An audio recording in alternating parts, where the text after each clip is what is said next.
tinmay salovat aytib ko'ring-da. Qalbingiz yashnaydi. Mana shu bir oqsoqollarni ko'rasizlar-da, yuzida nuri bor. Unaqa ilmli emas ko'p ham. Unaqa dushanba, payshanba roza tutavermaydi.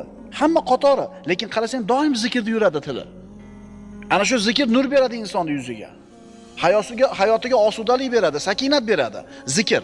Birodarlar, qaytaylik namozga, zikrga, Allohning ibodatiga. O'zimiz istab topolmayotgan, qo'limizga bir to'lmayotgan dunyoni ham Alloh taolo to'ldirib qo'yadi. Biz boshqa kraniylarga pelamizni tutib yuribmiz-da.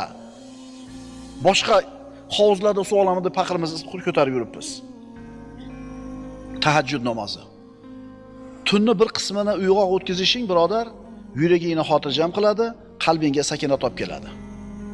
Tunni bir qismida turib qiyomul layl, tahajjud namozini o'qishlik insonning qalbini xotirjam qiladi, unga sakinat olib keladi. Payg'ambarimiz aytadilar: